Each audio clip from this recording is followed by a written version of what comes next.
Today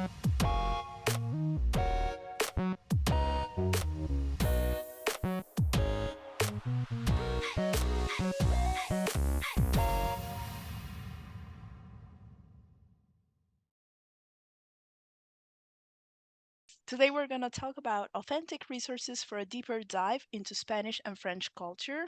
And we are very pleased to have Ivan Ferrero, one of the world language consultants of Clat World Languages. Ivan, the floor is yours. Thank you so much, Sabrina. Thank you, everyone, for being here today. First off, I would just like to share a little bit about me. As Sabrina said, I am a world language consultant at Clat World Languages.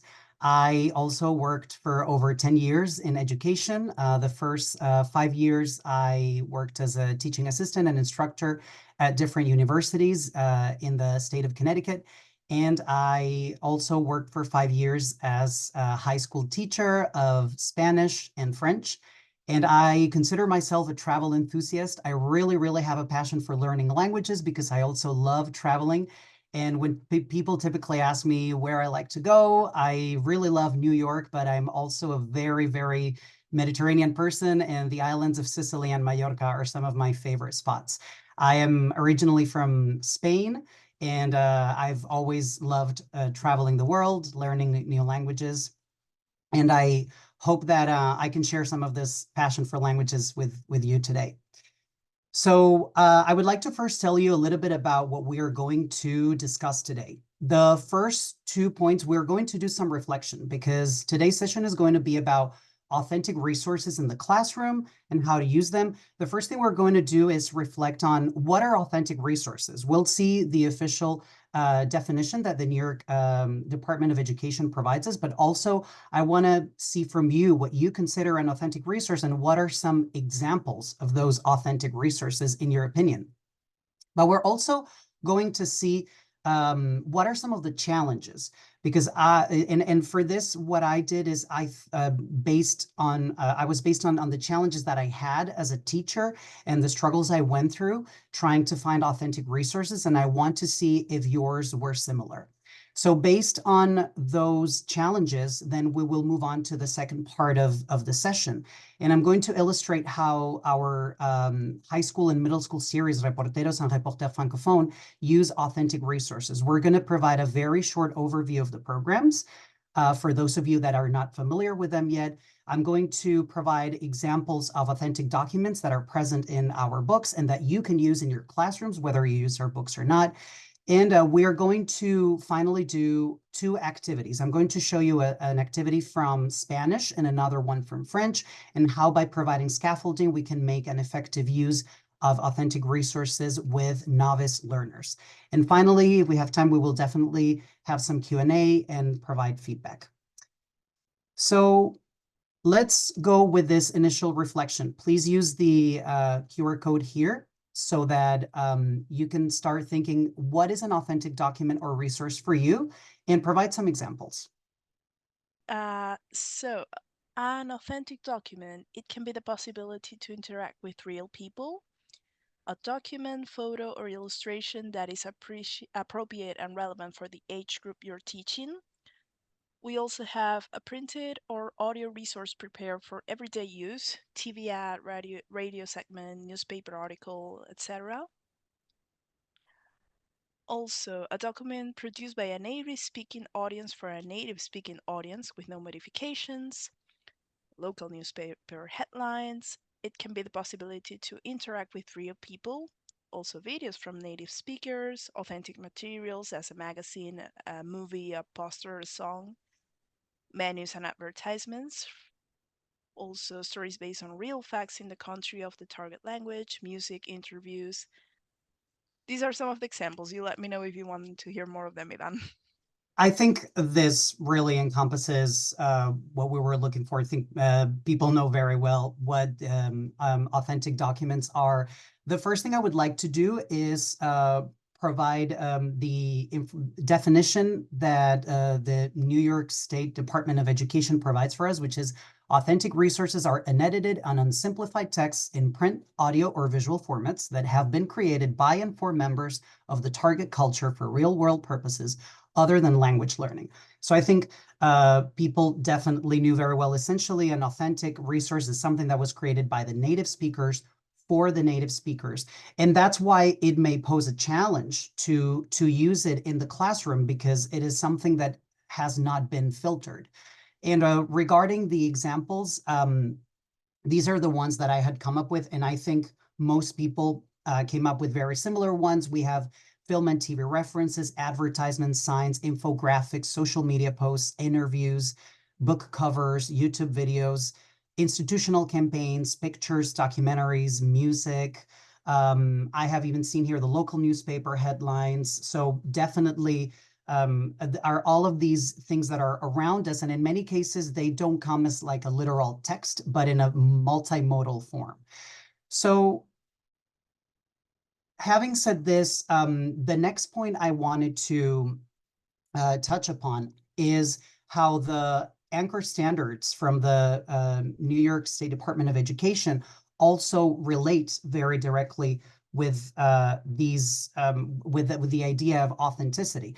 First of all, if we think of standard 1, interpretive communication, authentic resources are directly mentioned here. Learners understand, interpret, and analyze what is heard, read, received, or viewed in a variety of topics using a range of diverse texts, including authentic resources. And what is more important, if we think of standard 5, cultural comparisons, learners use the target language to compare the products and practices of the culture studied and their own. We see here how the authentic resource or document can be a gateway for language input. It's a great starting point because authentic materials are an efficient source to meet the culture anchor standards, since they are a true way to be able to compare the real lives and practices of our culture and the target language culture. Precisely because, as we saw in the previous slide, those authentic documents were created for and by the native speakers. So this brings us to the initial reflection number 2. We have thought of the many different types of authentic resources. We know that they're important. This is nothing new, but the problem is that it can be very challenging. And for me as a teacher, it was challenging to use authentic resources. So I want to hear from you and see what you think. What are some of the challenges presenting authentic documents in the classroom that you had? Knowing where to find appropriate, authentic resources, complex vocabulary, the level of the students should match with the type of material, probably finding something engaging for high school students. It makes sense, yes. That some students don't have the level, that the document is too fast or too complicated, that YouTube videos might not be available, uh, language not appropriate for proficiency level, or that is does not correspond with the unit target grammar and vocabulary. That is challenging. Also, having a mixed class and trying to differentiate according to their level, especially when using authentic resources, not appropriate or comprehensible enough, time consuming for teachers as well. And yeah, we're having way too many interesting issues. I don't know if you want to hear a few more or if this is okay, Ivan. This is okay, and I am not surprised that people were quickly able to come up with issues, because it definitely happens in the classroom. And from what I've seen so far, most of them really match the issues that I wanted to discuss today. At the end of the day, one of the main problems is how time consuming it is to find the authentic resources. And it is time consuming because sometimes it is not relevant for my lesson, and because it may not be culturally appropriate or just appropriate, period. Sometimes there are even copyright hurdles, and I like that someone mentioned that perhaps you're trying to use a YouTube video and it is not available, or perhaps your district, your school does not allow you to use certain websites. In other cases, one of the main issues, and a few people mentioned this in the Padlet, is that it can be too difficult for novice language learners, precisely because these authentic resources have not been manipulated or modified to adapt them for the learner. We sometimes think that a beginner learner is not going to be able to use them efficiently, that they're only going to be available for those advanced learners of the language. And I also thought, from my own experience, sometimes one of the best ways to use authentic resources is when we go to the target language community. For instance, if we do a language and culture immersion trip, or for me, being from Spain, when I traveled back home and then I came back to the United States, and I brought all of these brochures and leaflets and flyers from department stores, supermarkets, and then I use them in the classroom. But this is not always possible, right? We cannot always complete these trips or go to the target source. So the first thing that I want to do now is illustrate how maybe our programs can help with the time-consuming part of finding the resources. So just to give you a little bit of context, and because we mentioned that one of the main issues is that authentic resources are difficult to use with beginner levels, all of the examples and activities that I'm going to use today are from level 1 of our series Reporteros and Reporters Francophones, which are series that can be used in middle school and high school settings. Just to give you first of all, I wanted to mention that our programs are aligned to the New York State World Language Standards and themes and topics. So if you actually want to find specific information about correlations or just general information that matches New York State, you can just go to our website, cletwl.com/New York, and you can find information specific to the state. If you are not from the state of New York, I invite you to search there too, because we also have similar information for many other states.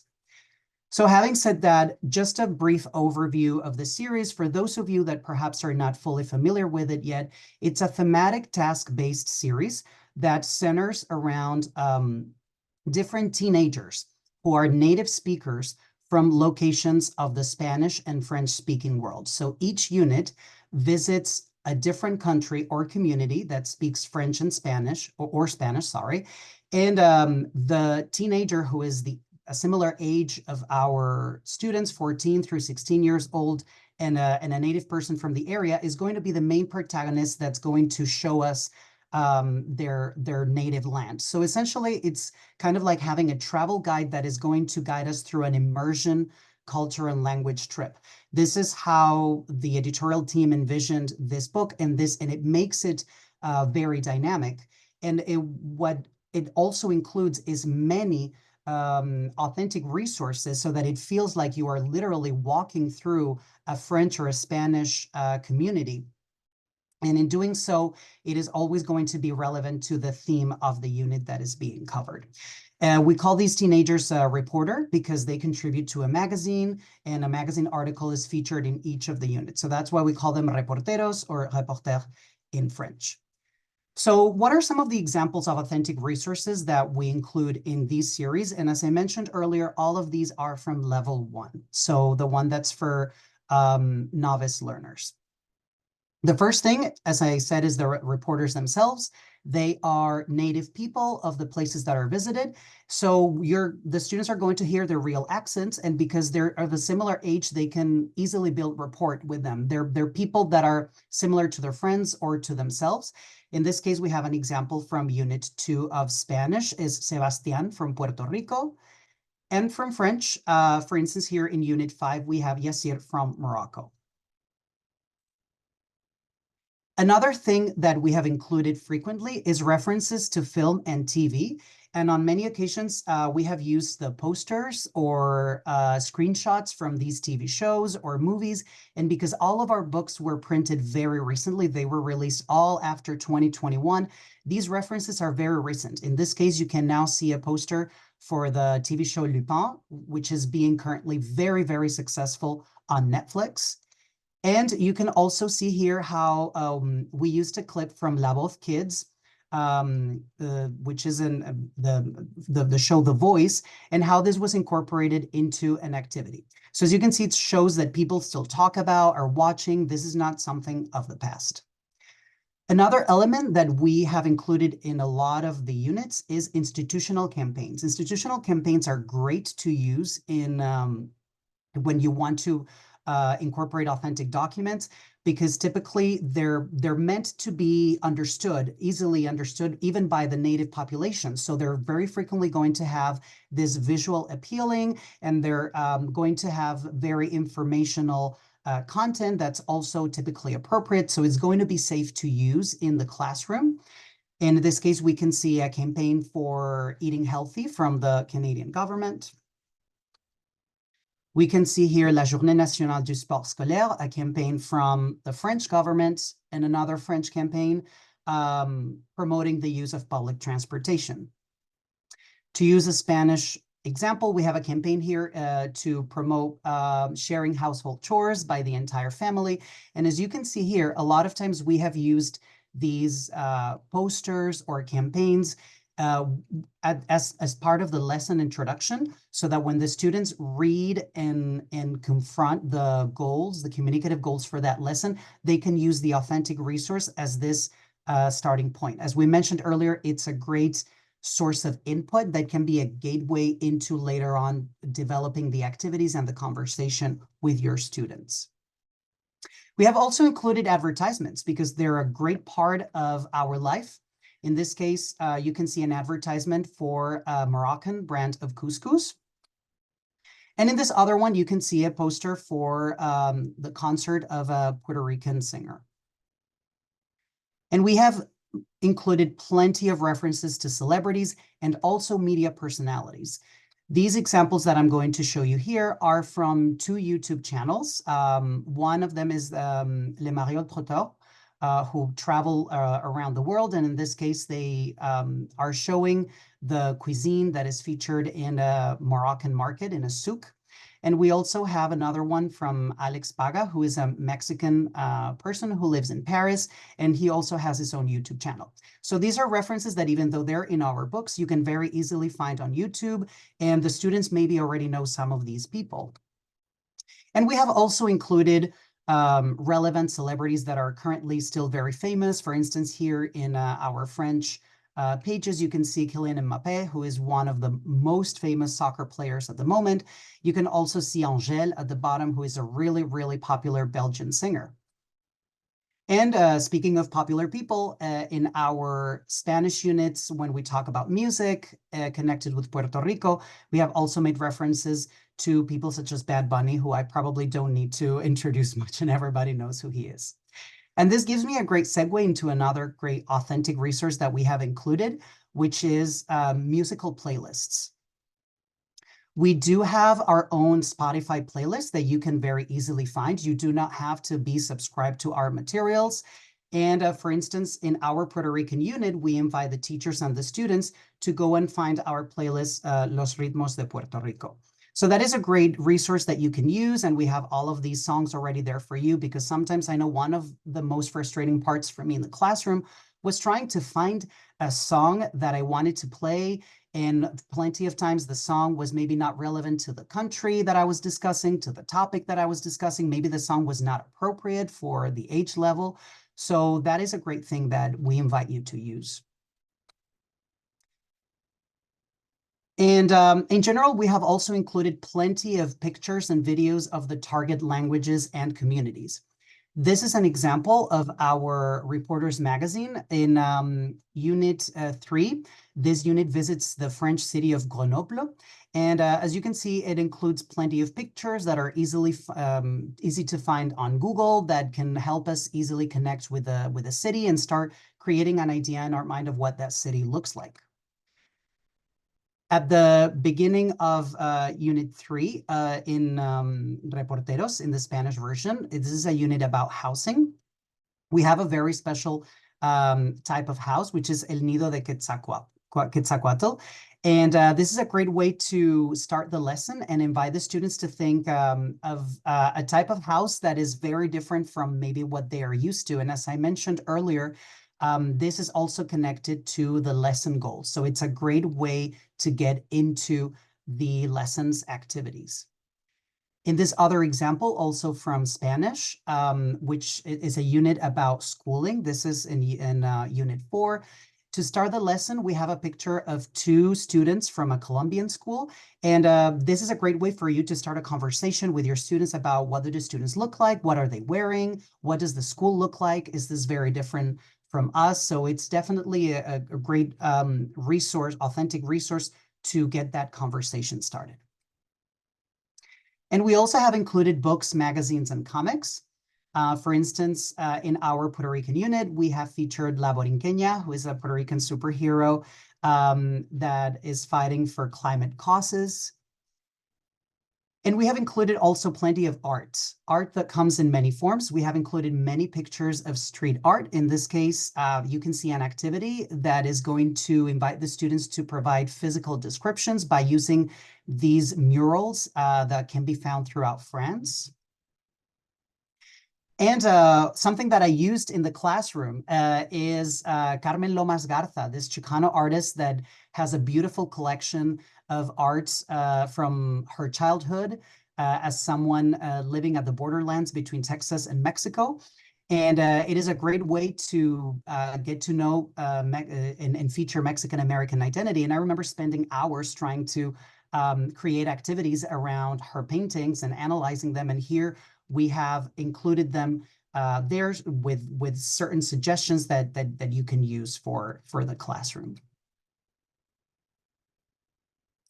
And we have also included interviews, documentaries, official documents. This definitely overlaps a bit with the campaigns, official campaigns and posters that I mentioned earlier. In this example, going back to Colombia and schooling, we have a very, very short documentary that visits a school in Colombia, and it can be a great way to showcase to the students what schools look like there and how different or similar they can be to our schools. In this case, you can see a real infographic of population of a Hispanic origin in the United States. And in this one, this is a screenshot of a video interview to 4 teenagers from Quebec. And as you can see, a lot of these authentic resources either open a lesson or are embedded as part of the lesson's activities. And we have finally also included a lot of references to social media and technology because this is really what's moving today's world. This is an example of the Pass Culture, which is used by the French government for students. It's an application that they can download and where they can get credit for, young people in France can get credit to use for cultural events. We have also this reference to a social media profile of La Fête Nationale du Québec, the Quebec national holiday. This is a reference about the popularity of esports in Spain. And we have also included an article that reflects about social media. This is taken from a real article. So after I have showed you all of these examples of authentic documents, I want to revisit one of the initial challenges we discussed, which is looking for authentic documents is time consuming. So I've been able to provide a lot of these examples that we have, but we still have 2 sub-questions within this challenge. Okay, I found an authentic resource, but is it relevant for my lesson and is it culturally appropriate? So obviously what we did here is making sure that those authentic resources match the theme of each of those units. To give you an example, in Unit 5 of Reporter Francophone, this unit revolves around cuisine, so all of the authentic resources that you can see here are connected to food. And many of them are going to keep referencing the country of Morocco, which is the country of the reporter that is guiding this unit. To give you another example from Spanish in the unit about housing, this unit is centered around Mexico. So there are many examples that feature Mexican architecture. But we also like to go beyond that specific country and community and reflect and put that topic from a global perspective. You can see an article here that's called Habitaciones del Mundo, Rooms of the World. And we have also those infographics that connect with the main topic. In this case, how household chores are carried out by men and women. And we also have plenty of YouTube videos that are easily accessible to you. In this case, we have a YouTube video that's incorporated into our resources from the book. That's a studio in Mexico, an architectural studio, and the house, La Casa Estudio Luis Barragan. So now there is this other challenge that I consider one of the main ones, and many of you brought it up in the Padlet, is the fact that authentic resources can be very difficult to use for novice levels. And for this now, what I want to do is present two activities, one for Spanish and one for French, and give you some ideas of how you can use these authentic resources through scaffolding and how we can make them successful in the classroom. So scaffolding is going to be a key component in using authentic resources in the classroom. And how can we provide this scaffolding? First of all, we need to provide linguistic support for our novice learners. We need to try and provide a lot of sample answers to the questions so that we can guide them through them, models. And if we have a more of an open-ended question, instead of just letting them come up with any answer so that they don't get lost, we should use word banks. That would be a great idea. It would also be great to incorporate pre-activities. So perhaps before we do the assignment, we ask them to research information before, and maybe we can ask them to research that information in English or in their native language so that they can be prepared for the topic that's going to be discussed. Perhaps we can ask them to watch the grammar tutorials that are associated with that lesson beforehand. So anything that can get them ready would definitely be great. We also have to consider the student's proficiency level, and this overlaps with my previous point. And definitely for beginner level learners, we try to think of short and formulaic sentences in the activities that we are providing. We have to try for the activities to be as directed as possible. So provide multiple choice, matching, categorization, the word banks I mentioned before, anything that gives them autonomy, but that at the same time set some limits for you, the teacher, and for them so that they don't get too puzzled or overwhelmed with the options. And finally, it is very, very important to do all of that through task sequencing. So let's try and split the activity into as many steps as possible and as very clear as possible with very simple instructions. So we are now going to see some of those examples, and we're going to start with Spanish. So the sample activity that we're going to use is in our book Reporteros 1, Unit 6. The book has 6 units, so this is from the last of the units. And the authentic resource we are going to incorporate is this ad that's promoting ceviche, the very famous Peruvian food. It's called Los Buenos Ceviches, the good ceviches, me saben al Perú, they taste like Peru, a comer, let's eat. This is the name of the overall unit, Un País con Gusto y Estilo, a country with taste and style. And as you can see, the essential questions, one of them is about fashion, the other one is about gastronomy, about cuisine. So this would be the second part of the unit. As I mentioned before, we like to incorporate these authentic resources as lesson openers so that while the students are seeing the goals that they have for the lesson, they can use the authentic resource as that gate or that entry into the content that they're going to study. And here is a can-do statement that would reflect how we aim to complete this task. I can identify dishes and ingredients in the context of the themes and topics for New York Standards. This is contemporary life, and for the topic food and meal taking. And I can identify dishes and ingredients by using vocabulary for food and eating habits. This would be the supporting language. And I'm going to do so by answering questions based on analyzing a print advertisement and familiar food vocabulary. So for the initial approach, as I mentioned earlier, I definitely suggest to start always with a pre-reading activity and initial textual interactions. We always want to start off with certain questions that help us reflect on where do the students stand at the moment, because this is the beginning of a lesson. We want to think, okay, regarding this authentic resource, have they tried ceviche before? Have any of them been to Peru? Or if you have heritage learners in the classroom, is any of them actually a Peruvian student or someone with Peruvian ancestry? Are they able to recognize any of the food items in the image? And what are some of the linguistic objectives that you want to incorporate in this lesson? So in this case, you can point to the students here and say, okay, we're going to identify dishes and ingredients. We are going to do so by incorporating the vocabulary for food and eating habits and we will find out about typical Peruvian food and drinks.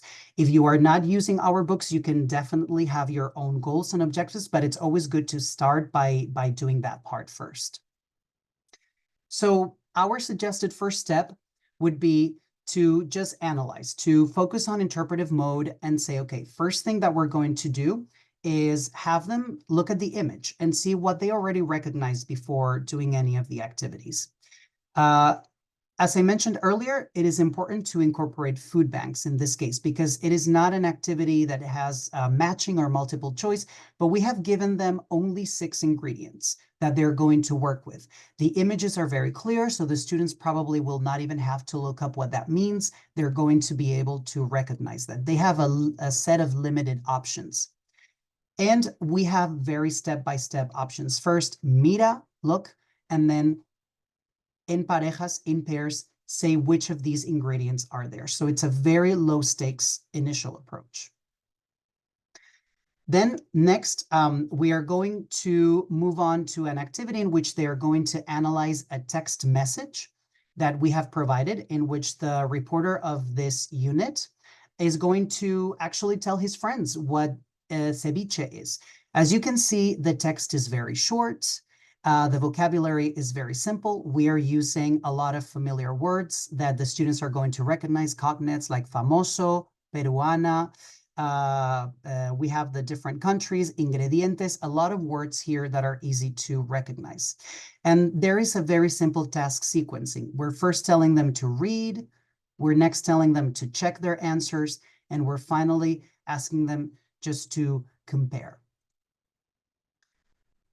Step 3 that we can do is, once they have learned what actually is included in ceviche, is maybe bring them to a real video from YouTube that actually illustrates some of this cuisine. And one suggestion that I have here is that you could do this video now as a way to verify their answers and see if what they thought is included in ceviche is actually what it is. Or you could even assign this as a pre-activity for them to watch. This video is 4 minutes long, so I would suggest only assigning a part of it, maybe the part that is most visual. This is a video in which it first describes the city of Lima, the gastronomic culture there, the cuisine culture, and then it interviews some chefs. And those chefs, you can see them cooking. So perhaps you can just tell the students, you do not need to understand anything, just focus on the images, or if you show it in class, maybe even show it without the audio first.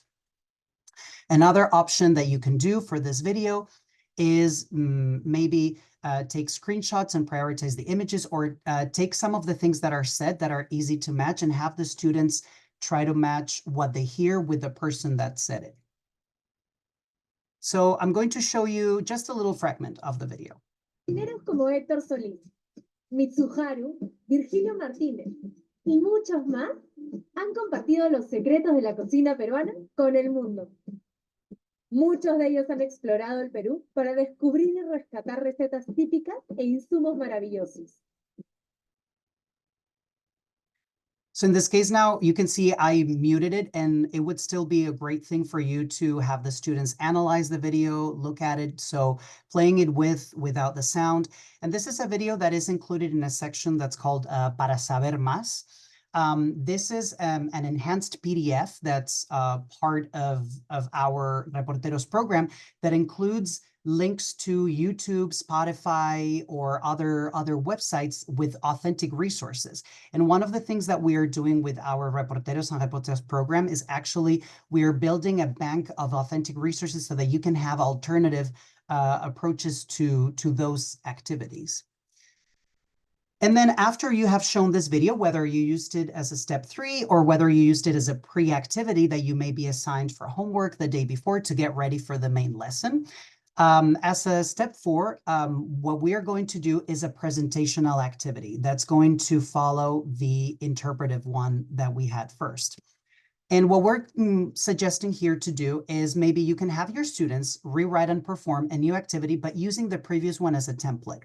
And what we can do here is you can make it as limited or as open as you want. You can maybe tell your students, okay, I want you to write a text message in which you are going to talk about a food that's typical in your family, in your community, or if you want to stick to using only Hispanic foods, you can give them a selection of meals that are easy to find, that are not very complicated to describe, and we can turn them into a fill in the blanks activity in which we'll leave some of the vocabulary that was originally there, but we are changing the part of the content so that the student can make it their own and the student can practice it.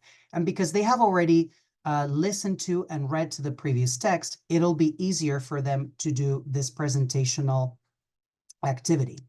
So obviously, even though we're using this example here, you could also build this yourself. This definitely provides a lot of flexibility. This is not an activity that's included in the book. So it's a way for you to find different resources that you can use in this case. And I want to move on now to the sample activity from French. In this case, if Spanish was from the beginning of a lesson, this activity that I'm going to show now is actually the opposite. This activity is at the very end of the unit. It's an activity that's going to prepare the students for the IPA assessment, the Integrated Performance Assessment. The Integrated Performance Assessment is a way to assess the progress that students are making towards the communication standard, towards the interpretive, presentational, interpersonal modes, and it includes 3 related real-world tasks that are connected with the unit and themes. So, well, these activities are not that assessment, but they are meant to prepare the students for that assessment. So what we have to bear in mind is that the students have already learned the vocabulary and grammar, and this is meant for them to review. And what we're going to use is a very short commercial for a French food brand that focuses mostly on mayonnaise, oil, and other products. And in this case, I want to start with the same initial questions that I had for the Spanish activity. What do the students already know about the topic? Because we're at the end of the unit, they should be familiar with Francophone cuisine. They should be able to describe and compare eating preferences, order food, make shopping lists. And in terms of grammar and vocabulary, they have already learned adverbs of quantity, the partitives, expressing needs and future plans, and they have already learned food items and eating habits. So the first thing we're going to do for initial approach, if the other activity we had a pre-reading, now we have a previewing. So before we actually watch the video, we want them to just look at the image and try to guess, okay, what age is that person in the video, and what is she going to talk about? And we can see that, you know, by looking at the title, Mon plat préféré, and it says here Camille, 22 ans. I feel like even if we speak no French at all, we can probably already answer those questions. And as you can see, because the students have already learned the vocabulary, there is a reference to the grammar and the lexicon from the unit that they can use. I'm going to show you the video first so that you can see it. Le sœur présente mon plat préféré. Alors, mon plat préféré, c'est les œufs mimosa de mon père. Et si on allait apprendre à les cuisiner, ces œufs mimosa? Ça y prend en œuf, fais comme moi. Je vais te laisser mettre la mayonnaise de sœur. Ça va être important, tu verras. Tu écrases bien. En fait, je fais presque rien, papa. Oui, mais je le fais avec le cœur. Donc, trop bon.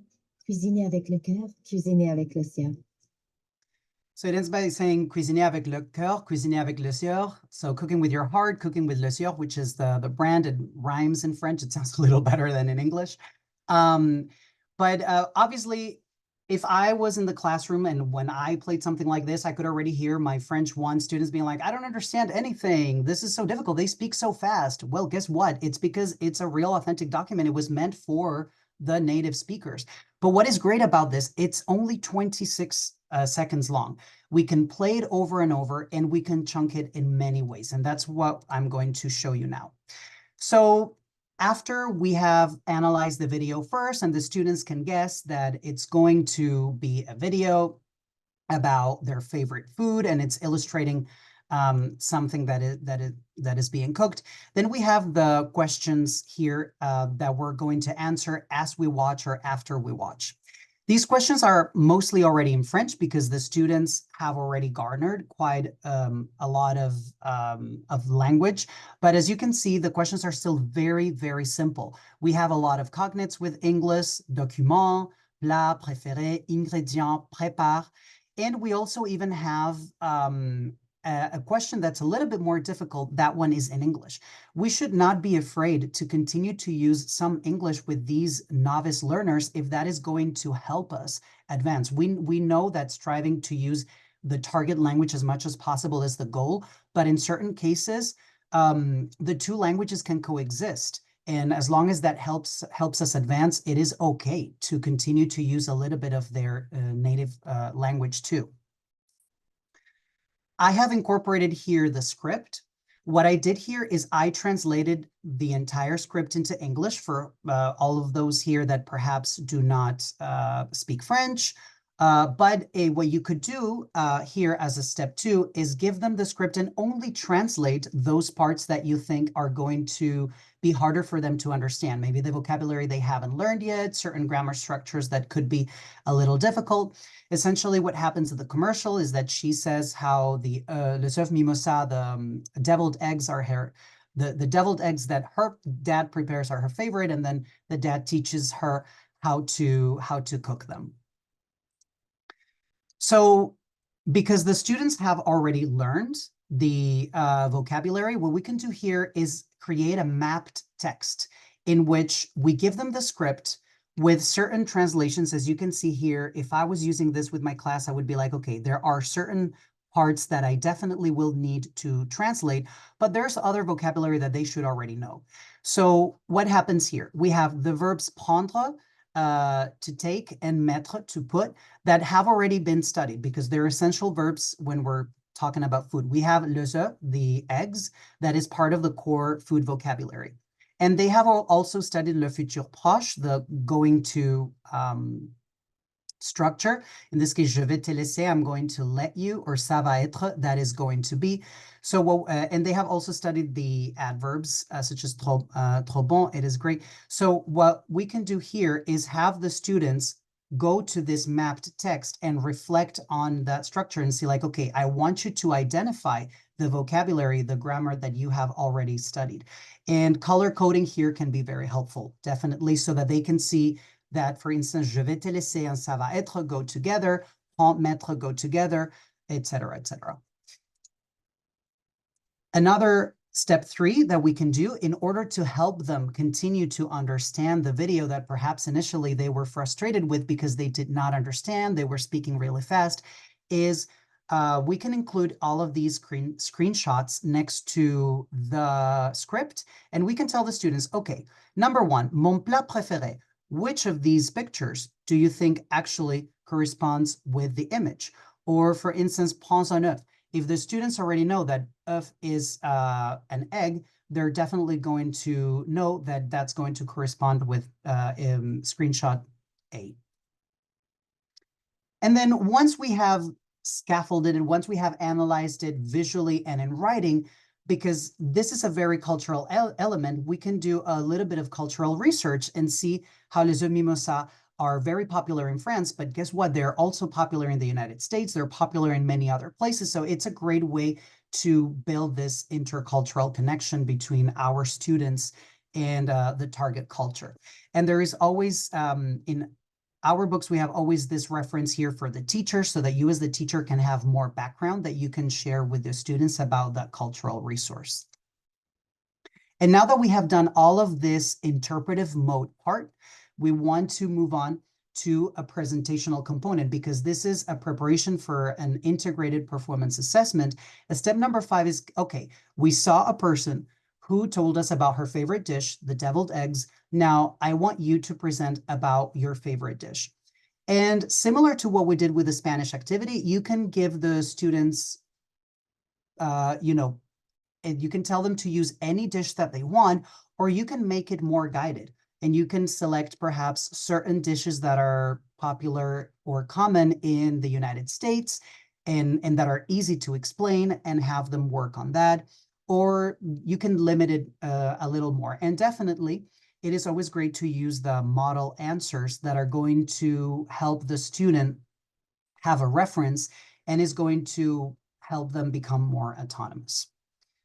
And then finally, as step 6, to bring in an interpersonal communication part in which the students enter a dialogue, create a grocery list, which is a very common task in our daily lives.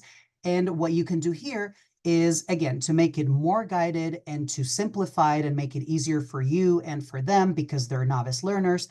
In this grocery list, have them use only the vocabulary that they have learned throughout the lesson. If you are using our books, you can use the references that we have here for lexique. And if you are not using our materials, definitely refer back to what you have learned with them or what you have taught them in the classroom. So finally, what are some of the takeaways that I wanted to summarize here?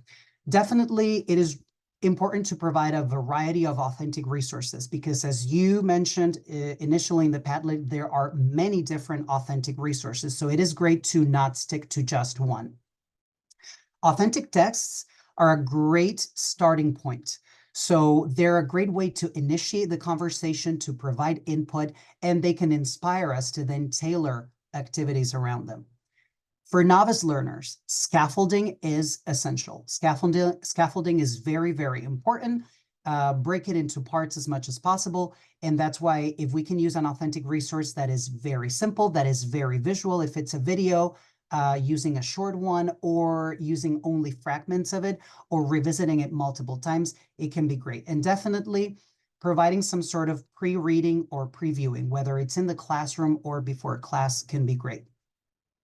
And definitely have a clear end goal and share it with your students. Tell them very clearly, today we are going to do X by doing Y and Z. And give your students autonomy. And as we have seen, this can be done even with the novice learners. And even if it's guided and limited, it's always great to go from the input to the output to the from interpretive to presentational and interpersonal mode so that the students feel like they're doing something useful and they can still have a certain degree of power over the activity and find it efficient. So before I give some time for questions and for some final remarks, I wanted to mention some of the works that have been cited today. First of all, I really wanted to thank the New York State Education Department and especially the Office of Bilingual Education and World Languages, because they have been a great resource and for all of the models and guidance they have provided about the standards and practical purposes. And we have also included references to our book, Honing Our Craft, that provides very specific ideas for world languages in the classroom. And as I mentioned earlier, we had the video from YouTube that by Visit Peru, that's called Lima, Capital Gastronómica de Latinoamérica. So thank you so much. Muchas gracias. Merci beaucoup à tout le monde. And I would like to talk to you about the CLET World Languages learning community. So, as you know, we have many of these free webinars. I'm going to tell you more about the ones that are coming soon. But we also have some training sessions. Besides these, we also have the possibility of doing complimentary onboarding, which goes from platform training so you can better understand how to get the best out of the KWL Hub and all the platforms we have. We also have initial content implementation. We're also present in many conferences and events, so if you're going to any of them, please check out the website and we would love to see you face to face if you're going and if we're there. And we are also doing some paid continuing professional development. This is something that you can check on the website. We will love to help you out, and we hope that this is helpful for all of you. Sorry. So please feel free to contact us. You can either contact one of our amazing consultants, either Ivan or anyone from our team. You also have the email marketing@cletwl.com. We can help you connect with anyone. Thank you again, and I hope you all have an amazing evening. Thank you so much. Thank you.